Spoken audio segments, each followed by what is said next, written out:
Welcome to the geography optional class. बच्चों, आज geomorphology में हम जो है प्रिंसिपल ऑफ स्ट्रेटिग्राफी स्टडी करेंगे।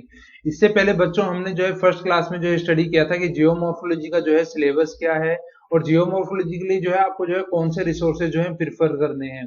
सेकंड क्लास में बच्चों हमने डिस्कशन किया था कि अर्थ जो क्रस्ट है, अर्थ की जो ऊपरी सतह है या फिर जो है अर्थ का जो अंदरूनी हिस्सा है वो किस तरीके से जो है इवोल्यूशन होता है उसका, और जो है किस तरीके से जो है उसका जो है ओरिजिन हुआ। आज बच्चों हम डिस्कशन करेंगे जियोलॉजिकल टाइम और प्रिंसिपल ऑफ स्ट्रेटिग्राफी। इससे पहले बच्चों यदि आपने जो है चैनल को सब्सक्राइब नहीं किया है तो चैनल को सब्सक्राइब करिए, बेल आइकन को प्रेस करिए। ऐसी और वीडियोस की कंप्लीट प्लेलिस्ट का लिंक जो है आपको वीडियो के डिस्क्रिप्शन बॉक्स में मिल जाएगा। तो बच्चों एज इट इज जो है मेंशन नहीं है जियोलॉजिकल टाइम जो है सिलेबस में, या फिर जो है प्रिंसिपल ऑफ स्ट्रेटिग्राफी जो है सिलेबस में मेंशन नहीं है। इन्हें हम कहते हैं कि हिडन टॉपिक्स हैं। काफी बार जो है क्वेश्चन जो है यूपीएससी मेंस एग्जाम में जो है पूछ लिए गए हैं इन टॉपिक से, तो इन्हें जो है एज इट इज मेंशन नहीं है, बट ये लिंक है दूसरे टॉपिक से, तो इन्हें हम जो है कहते हैं हिडन टॉपिक्स हैं।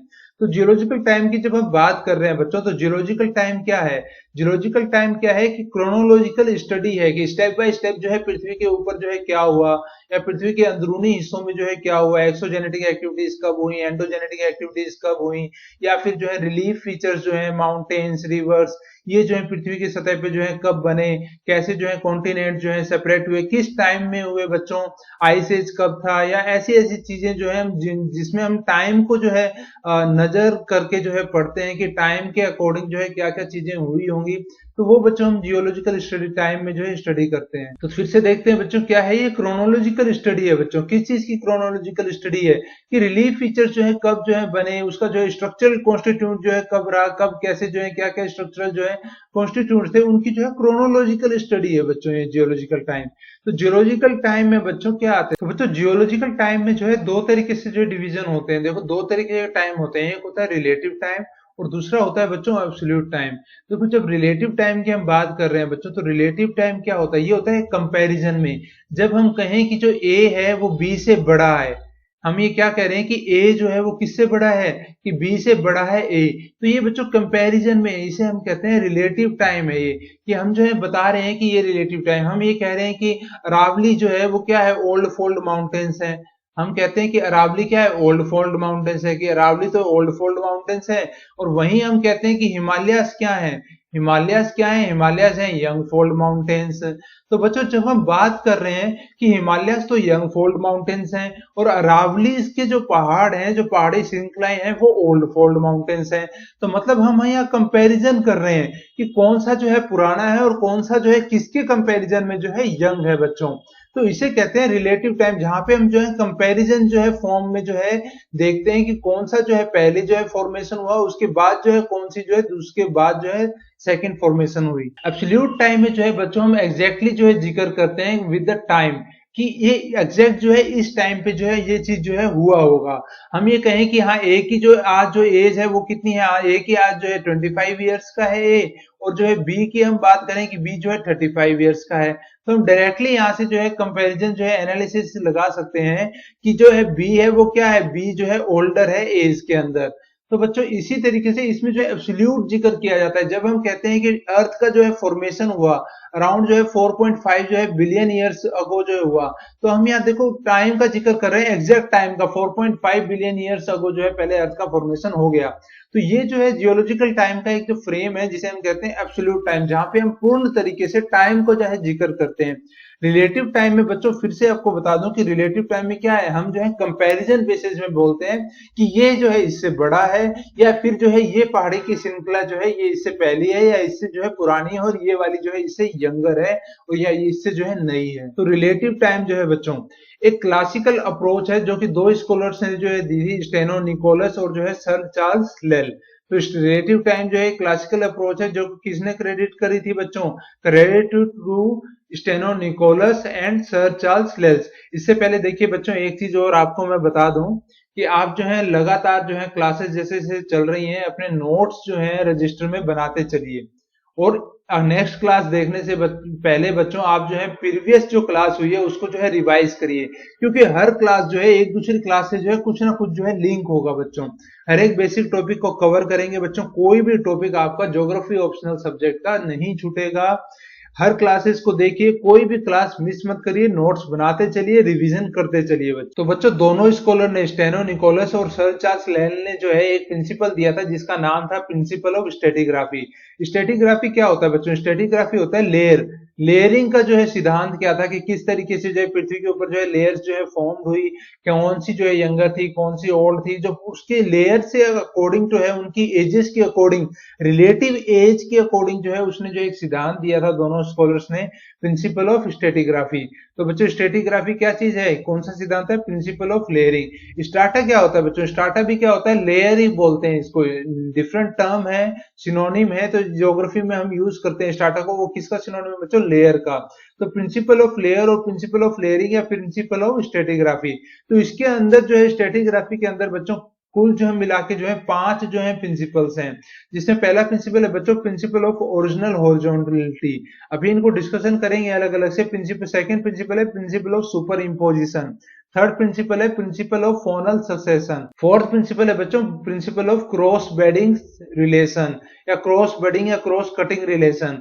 या फिफ्थ जो है बच्चों प्रिंसिपल ऑफ फ्रेगमेंटल इंक्लूजन। तो आइए बच्चों अब जो है फर्स्ट प्रिंसिपल देखते हैं, प्रिंसिपल ऑफ ओरिजिनल हॉरिजॉन्टली। तो बच्चों ओरिजिनल जो हॉरिजॉन्टलिटी है ये क्या चीज कहती है? ये कहती है कि बच्चों की जितनी भी लिथोस्फेरिक स्ट्रेटा या लेयर्स हैं पृथ्वी के ऊपर जो है सतह पे, जितनी भी लेयर्स बनी हुई है लिथोस्फेरिक पे जो है, लिथोस्फेयर पे जितनी भी जो है स्ट्रेटा या लेयरिंग जो है, वो ओरिजिनली हम उनकी बात करें तो सारी की सारी जो बेडिंग्स है अर्थ क्रस्ट की, वो किस फॉर्म में है? वो बच्चों किस फॉर्म में? हॉरिजॉन्टल है। हॉरिजॉन्टल का कहने का मतलब है कि बच्चों वो सारी की सारी जो है, ये डायग्राम जो आपको दिख रहा होगा कि वो सारी की सारी जो है ओरिजिनल जो है क्रस्ट जो है कैसे है, वो सारी की सारी हॉरिजॉन्टल है। मतलब पहले जो है ए क्रस्ट बनी होगी, फिर जो है बी क्रस्ट बनी होगी, उसके ऊपर जो है फिर से उससे यंगर क्रस्ट बनी होगी, फिर उससे ऊपर जो है उससे यंगर क्रस्ट बनी होगी। तो मतलब हॉरिजॉन्टल होंगी सारी की सारी। तो इससे हम जो है रिलेटिव टाइम से जो है कंपैरिजन कर पाते हैं बच्चों। किस तरीके से हम यहाँ पे कह पाते हैं रिलेटिव कंपैरिजन कैसे हो पाता है बच्चों, कि हम कह पाते हैं कि ए जो है बेडिंग जो है या लेयर जो है अर्थ क्रस्ट की, वो क्या है? वो हमारी जो है पुरानी है, ओल्ड है। हम कह पाते हैं कि बी से जो है, बी जो है यंगर है ए से, बी जो है क्या है? यंगर है ए से। और हम ये भी कह पाते हैं कि ए जो है क्या है? ए जो है ओल्डर है सी से। तो बच्चों हम कंपैरिजन कर पाते हैं, काफी कंपैरिजन हम जो है अर्थ के लेयर्स का जो है हो जाता है। तो प्रिंसिपल ऑफ ओरिजिनल जो है ओरिजिनलिटी यही कहता है कि जितनी भी लिथोस्फेरिक जो स्ट्रेटा या लेयर्स हैं पृथ्वी की सतह के ऊपर, वो डोमिनेटिंग, अगर हम बात करें कि डोमिनेटिंग जो बेडिंग्स है पृथ्वी के ऊपर सतह के ऊपर, वो सारी की सारी देखो हॉरिजॉन्टल है। वो इस तरीके से हैं कि पहले जो है ए फॉर्म हुआ होगा, फिर उसके ऊपर जो है बी फॉर्म हुई होगी, फिर सी, और फिर जो है डी लेयर जो है उसके ऊपर बनी होंगी। लेकिन वहीं पर बच्चों अगर हम बात करें कि वर्टिकल, जब हम कहते हैं कि हाँ भाई वर्टिकल फॉर्मेशन हुई हो, तो बच्चों वर्टिकल फॉर्मेशन में देखो एक चीज है कि वर्टिकल फॉर्मेशन नहीं हो सकती है ना अर्थ की लेयर्स की फॉर्मेशन की। क्यों? क्योंकि देखो एक लेयर जो है पहले खड़ी हो गई हो, उसके बगल में जो है उसके पैरेलल में फिर जो है दूसरी लेयर खड़ी हो गई, ये सिद्धांत जो है अप्लाई नहीं होता बच्चों।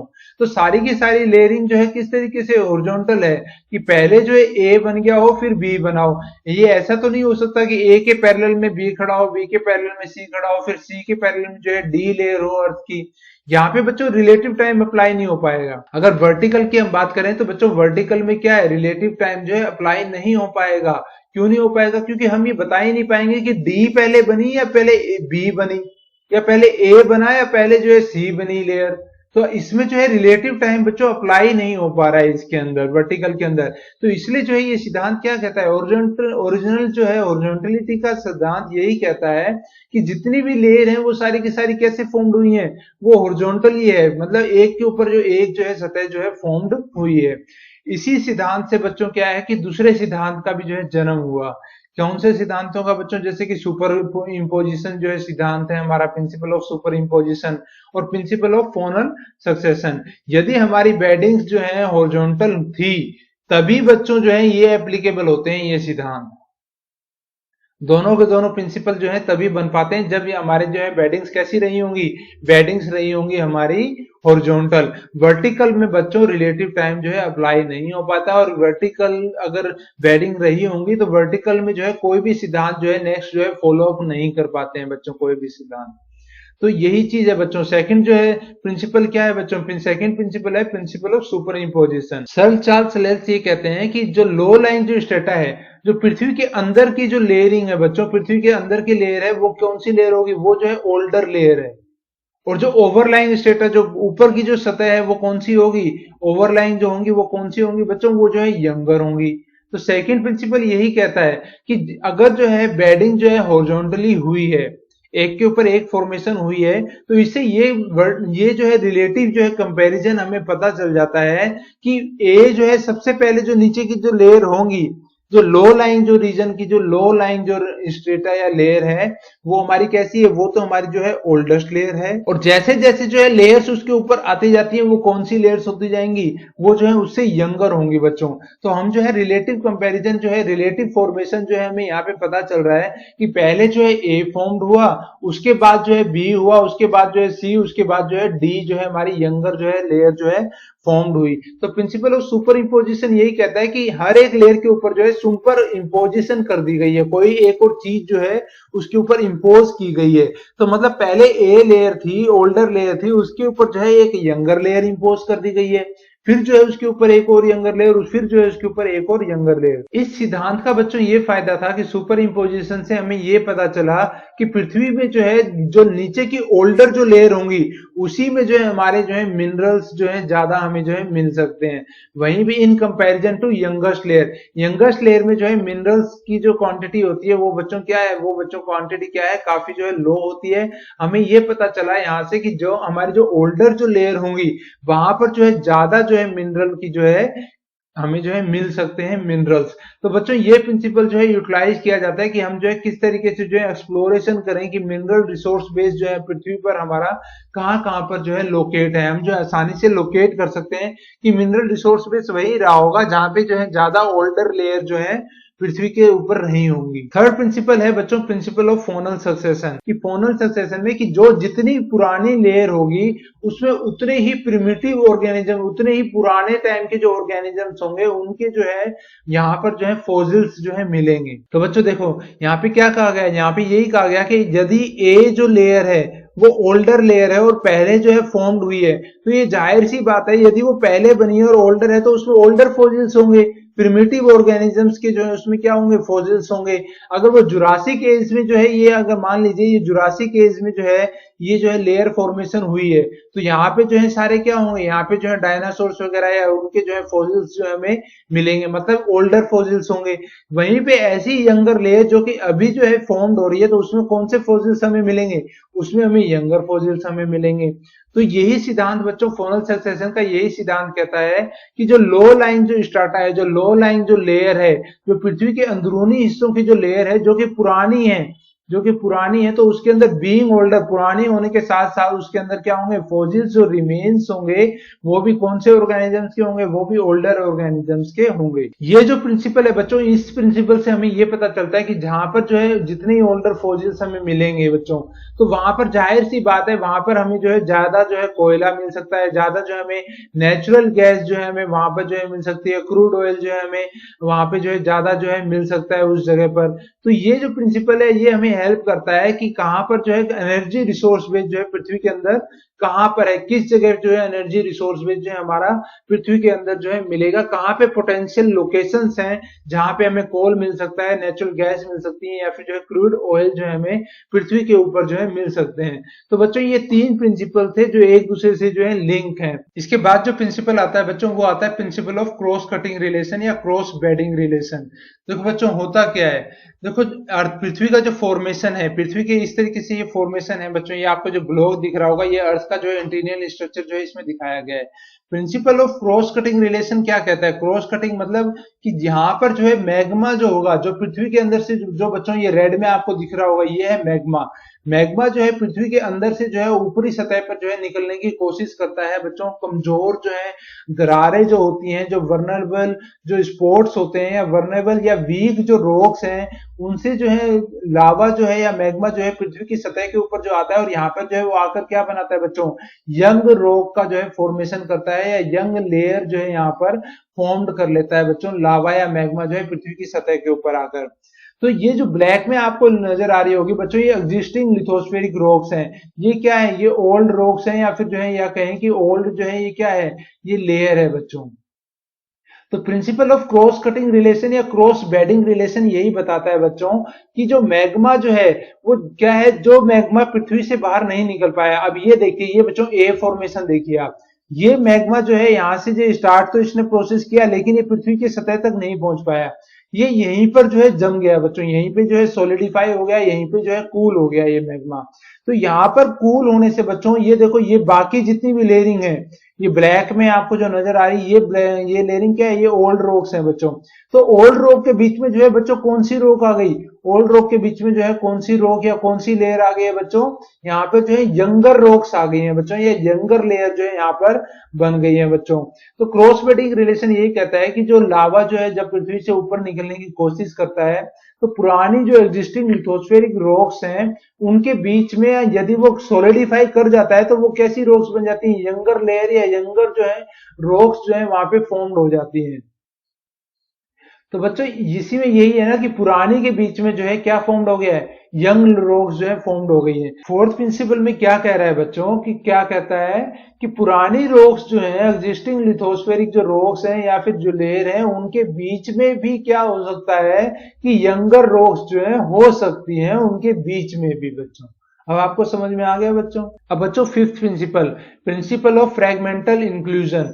बच्चों प्रिंसिपल ऑफ फ्रेगमेंटल जो इंक्लूजन है वो क्या कहता है, प्रिंसिपल ऑफ फ्रेगमेंटल इंक्लूजन ये कहता है कि जो रॉक फ्रेगमेंट्स हैं, वो रॉक फ्रेगमेंट्स जो हैं, जो भी जो रॉक के जो फ्रेगमेंट्स हैं वो किसके होंगे हमेशा, वो जो है ओल्डर रॉक से होंगे। क्यों होंगे बच्चों ओल्डर रॉक से, क्योंकि ओल्डर रॉक्स जो है उनपे जो है ज्यादा वेदरिंग एजेंट्स ने काम किया है लंबे समय तक, क्योंकि वो लंबे समय तक जो है एनवायरमेंट से जो है इंटरेक्ट करती रही हैं ओल्डर रॉक्स, तो उनकी उन्हीं के जो है रॉक फ्रेगमेंट जो है बनेंगे। तो रॉक फ्रेगमेंट जो है वो किसके होंगे, वो किसके होंगे, ओल्डर रॉक्स के होंगे। जैसे कि डायग्राम में देखो बच्चों, ये सारे के सारे वेदरिंग एजेंट है बच्चों, एयर है, यहाँ पे देखो ये पहाड़ी है, ये क्या है, ओल्डर रॉक्स है बच्चों, या ओल्डर लेयर है, या जो ओल्डर रॉक्स है बच्चों ये हमारे यहाँ पर। तो इन पे क्या है, इन पे वेदरिंग एजेंट्स ने काम किया, हवाओं ने जो इसे इरोड किया, पानी से जो है ये इरोड हो रही है, आइस के कारण जो है ये इरोड हो रही है, वेदरिंग एजेंट्स जो है इस पे काम कर रहे हैं। तो जितना लंबे समय तक जो है वेदरिंग एजेंट जो है काम करेंगे, और लंबे समय तक किस पे काम करेंगे बच्चों, ऐसी रॉक फ्रेगमेंट्स पे जो कैसी रही होंगी, जो कि ओल्डर रही होंगी। तो जो बच्चों ओल्डर जो लेयर है या फिर जो ओल्डर रॉक है हमारे, उन्हीं के जो है क्या होंगे, उन्हीं के जो है रॉक फ्रेगमेंट जो है बनेंगे, और रॉक फ्रेगमेंट जो है बन के जो है टूट के जो है बिखरते चले जाएंगे बच्चों। तो ओल्डर रॉक फ्रेगमेंट्स की यहाँ पे जो है बात की गई कि ओल्डर जितने भी रॉक फ्रेगमेंट्स होंगे वो किसके होंगे, वो ओल्डर रॉक्स के होंगे। लेकिन बच्चों ऐसा भी तो हो सकता है, इसकी अगर क्रिटिकल एनालिसिस करें तो इसमें ये भी हो सकता है, देखो ये भी हैपन हो सकता है कि ओल्डर रॉक हो वो रेजिस्टेंट हो, वेदरिंग एजेंट्स जो है उस पर काम तो कर रहे हो, लेकिन जो उसके फ्रेगमेंट्स बन ना पा रहे हैं वो रेजिस्टेंट रॉक हो बच्चों। तो ओल्डर रॉक जो है रेजिस्टेंट भी हो सकती है। वहीं पर जो अभी जो नई लेयर बनी है, यंगर लेयर बनी है, हो सकता है कि वो लेस रेजिस्टेंट हो, तो उसपे जो है जितने भी वेदरिंग एजेंट्स हैं वो ज्यादा काम करें और उसे जो है ज्यादा इरोड करें। तो ऐसा देखो हो सकता है, देखो जो ओल्डर रॉक्स हो सकती हैं वो क्या हो सकती हैं, ओल्डर रॉक्स हो सकती हैं वो क्या हो सकती है, मोर रेजिस्टेंट हो सकती हैं। तो मोर रेजिस्टेंट होंगी तो बच्चों वो रिमेन इंटैक्ट, ऐसी की ऐसी खड़ी रहेगी, इरोड नहीं होगी। तो इरोड नहीं होगी तो बच्चों रॉक जो फ्रेगमेंट्स हैं वो भी जो है फॉर्म्ड नहीं होंगे, तो रॉक फ्रेगमेंट्स भी जो है नहीं बनेंगे बच्चों। तो ये सिद्धांत तो क्या कह रहा था, ये सिद्धांत कह रहा था कि जितने भी रॉक फ्रेगमेंट्स होंगे वो किसके होंगे, वो ओल्डर रॉक्स के होंगे। ओल्डर रॉक से क्यों होंगे, क्योंकि ओल्डर रॉक्स जो है लंबे समय तक जो है वेदरिंग एजेंट से जो है डील करेगी, इसलिए जो है क्या होंगे, ओल्डर रॉक्स के जो है रॉक फ्रेगमेंट्स होंगे। लेकिन जब ओल्डर रॉक्स बच्चों जब ज्यादा रेजिस्टेंट हो गई है, मोर रेजिस्टेंट है, मोर रेजिस्टेंट का मतलब उनकी जो है कठोर सतह है, और वेदरिंग एजेंट जो है हवाएं, पानी और आइस जो है उन पे काम नहीं कर पा रही, उनको तोड़ नहीं कर पा रही, क्योंकि वो क्या है, मोर रेजिस्टेंट है। तो वो ऐसी की एजिटीज ही जो है खड़ी रहेंगी बच्चों। इस डायग्राम में देखिए बच्चों, ये है हमारी ओल्डर लेयर या ओल्डर रॉक जो है, ओल्डर माउंटेन है बच्चों। ये क्या है, मोर रेजिस्टेंट है, तो ऐसे का ऐसे ही खड़ा रहेगा। यदि यहाँ पर जो है बरसात हो रही है, बरसात हो रही है, फिर भी जो है यहाँ के जो रॉक फ्रेगमेंट जो है ब्रेक नहीं होंगे, इरोड नहीं होंगे इस जगह के जो है रॉक फ्रेगमेंट्स। लेकिन बच्चों एक नई लेयर जो है यहाँ पे जो है फॉर्म्ड हुई, एक यंगर लेयर जो है फॉर्म्ड हुई जो कि लेस रेजिस्टेंट थी। जैसे ही यहाँ पे बरसात हो रही है या फिर जो है जैसे ही यहाँ पे जो है हीट के कारण, सूर्य की जो है गर्मी के कारण, या फिर जो है आइस की जो है प्रक्रिया होने के कारण या हवाओं के कारण जो इरोजन होगा, जो घर्षण होगा, उसके कारण जो है रॉक फ्रेगमेंट जो है जल्दी टूट सकते हैं इसके, यंगर रॉक के। और वहीं पे जो है ओल्डर रॉक जो है एज इट इज जो है इंटैक्ट जो है खड़ी हुई है, एज इट इज है। तो बच्चों ये पॉसिबल है कि क्या हो सकता है कि जो लेस रेजिस्टेंट जो यंगर लेयर होगी उसी के जो है रॉक फ्रेगमेंट्स भी जो है पहले जो है बन सकते हैं और जो है मेजोरिटी में जो है बन सकते हैं। और ओल्डर लेयर जो है क्या हो, ओल्डर लेयर जो हो मोर रेजिस्टेंट होने के साथ जो है वो एज इट इज जो है खड़ी रहे और जो उसके जो है रॉक फ्रेगमेंट्स ना बने। तो आज बच्चों हमने जो है प्रिंसिपल ऑफ स्ट्रेटिग्राफी जो है स्टडी किया। और प्रिंसिपल ऑफ स्ट्रेटिग्राफी क्या था बच्चों की, रिलेटिव एज में जो है किस तरीके से जो है फॉर्मेशन होती है, रिलेटिव जो है कंपैरिजन जो है हम किस तरीके से रिलीफ की करते हैं, वो आज हमने जो है प्रिंसिपल ऑफ स्ट्रेटिग्राफी में पढ़ा। तो बच्चों नेक्स्ट वीडियो देखने के लिए राइट साइड में क्लिक कीजिए, प्रीवियस वीडियो देखने के लिए लेफ्ट साइड में क्लिक कीजिए। चैनल को सब्सक्राइब नहीं किया है तो सब्सक्राइब करिए and have a nice day बच्चों।